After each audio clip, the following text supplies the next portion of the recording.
Les formulaires d'action exploitent des requêtes actions pour ajouter, supprimer ou modifier des données dans les tables. Mais lorsque ces dernières sont déclenchées, des messages d'avertissement apparaissent pour des raisons de sécurité et d'intégrité de l'information. Pour améliorer l'ergonomie d'une application, il est opportun d'intercepter et de neutraliser ces avertissements pour les remplacer par d'éventuels messages de confirmation. Et cette nouvelle astuce Access montre comment rendre muettes ces alertes. Pour la mise en place de la solution, nous proposons de récupérer les travaux réalisés au travers des astuces précédentes. Elles avaient permis de monter une petite application tout à fait fonctionnelle. Dès lors que vous aurez récupéré cette base offerte au téléchargement depuis le site bombache.fr et que vous l'aurez ouverte, je vous invite à double-cliquer sur le formulaire FCOM pour l'exécuter. Et puis, avec la barre de navigation en bas de l'écran, nous allons atteindre, par exemple, le 4e enregistrement, soit le 4e commercial. Dès lors, je vous propose de cliquer sur le bouton « Modifier ». Comme vous le constatez, un formulaire intermédiaire s'interpose. Il s'agit d'une sécurité. Un formulaire de modification impacte le cœur des données. Seule une personne habilitée doit être en mesure de l'exploiter. Ici donc, nous allons taper le mot de passe que nous avions proposé, ABC123, puis nous cliquons sur le bouton « Valider ». Et comme le mot de passe est reconnu, le formulaire de modification, fmodif, s'affiche. Il restitue précisément toutes les données qui étaient en cours de consultation depuis le formulaire FCOM. Dans la zone Nouvelle OBJ, par exemple, je vous propose de saisir un autre objectif fixé au commercial. Nous pourrions augmenter les prétentions, par exemple, en le fixant à 60 000.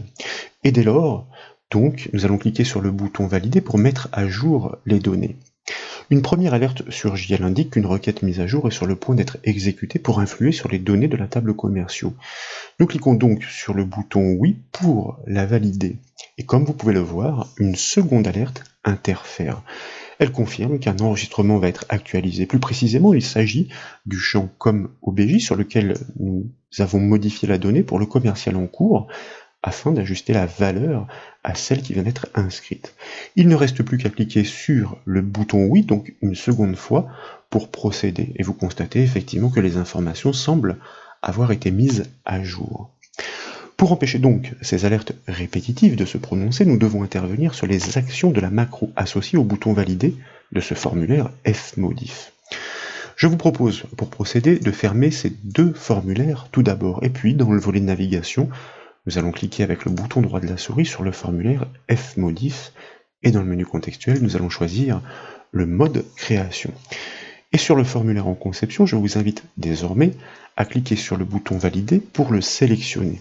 Dès lors, nous allons activer l'onglet Événements de sa feuille de propriété pour pouvoir cliquer sur le petit bouton qui se propose à l'extrémité droite de son événement au clic. Comme une macro lui est déjà associée, nous basculons directement dans l'éditeur de macro Access sans autre proposition. Ces deux actions, qui sont encapsulées dans une branche conditionnelle pour vérifier tout de même que des données ont bien été insérées, modifiées, eh bien, consistent à exécuter tout d'abord la requête de mise à jour, puis à réinitialiser la valeur du champ Nouvelle OBJ. Il y a trois actions en réalité, puisque l'action afficher tous en rug permet d'actualiser les données pour pouvoir rafraîchir l'affichage, comme nous l'avons vu après la mise à jour exécutée par le bouton Valider. L'action que nous devons désormais poster en amont se nomme avertissement. Mais si vous déployez la liste déroulante des actions qui se proposent tout en bas et par ordre alphabétique, eh bien vous remarquez qu'elles n'y figurent pas. Ces alertes sont des gages de sécurité. Pour les neutraliser, l'utilisateur doit être suffisamment aguerri. L'astuce est pourtant toute simple, mais faut-il encore la connaître? Eh bien, dans le ruban création, désormais, je vous propose de cliquer sur le bouton afficher toutes les actions. Et dès lors, en déployant la liste déroulante des actions, vous constatez que nous trouvons effectivement celle qui nous intéresse, la commande avertissement que nous sélectionnons donc. Et nous allons conserver son attribut avertissement actif réglé sur nom précisément pour que toutes ces alertes soient neutralisées, ne se déclenchent plus. Il s'agit bien entendu de faire en sorte dans la chronologie qu'elle intervienne avant toutes les autres pour pouvoir intercepter ces fameux messages d'avertissement. Pour ce faire, nous allons utiliser la petite flèche verticale dirigée vers le haut de manière à pouvoir la remonter en tête de liste dans l'instruction conditionnelle. Nous aurions aussi pu la cliquer et la glisser. La chronologie, donc, pour y revenir, est effectivement importante. C'est parce que cette action est placée en tête de liste qu'elle peut intercepter les alertes qui sont susceptibles de se déclencher ensuite. Maintenant, dans le ruban création, je vous propose de cliquer sur le bouton enregistrer, puis sur le bouton fermer. Et de retour sur le formulaire, naturellement, nous allons l'enregistrer à son tour avec le raccourci clavier CTRL-S pour mettre à jour la liaison entre le bouton et la macro que nous venons de modifier. Ensuite, il convient pour réaliser une simulation de fermer ce formulaire fmodif qui n'est pas appelé à s'exécuter seul. Dans le volet de navigation, comme nous l'avons fait en préambule de cette formation, nous double-cliquons sur le formulaire fcom pour l'exécuter, cette fois avec la barre de navigation, je vous propose par exemple d'atteindre le 7e commercial.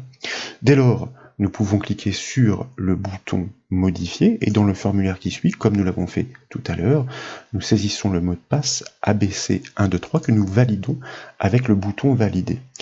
Le formulaire fmodif s'affiche effectivement. Il restitue, encore une fois, parfaitement les données du commercial en cours de consultation depuis le formulaire fcom. Nous souhaitons réviser son objectif à la baisse pour l'encourager. Donc, et par exemple, dans cette zone, Envel OBJ, je vous propose de taper le nouvel objectif révisé à 50 000 € et puis de le valider en cliquant sur le bouton valider. En même temps que les données se mettent à jour, en atteste le changement de couleur, plus aucune alerte d'accès n'est à signaler. Nous avons donc parfaitement réussi à neutraliser les messages d'avertissement déclenchés par les requêtes d'action.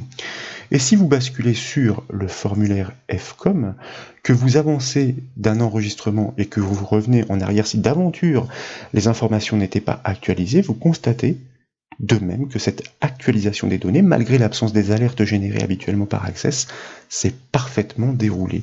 Nous aurions éventuellement pu prévoir sur le formulaire fmodif l'incrustation d'un message de confirmation dans un label, c'est-à-dire une étiquette en dessous ou au-dessus du bouton.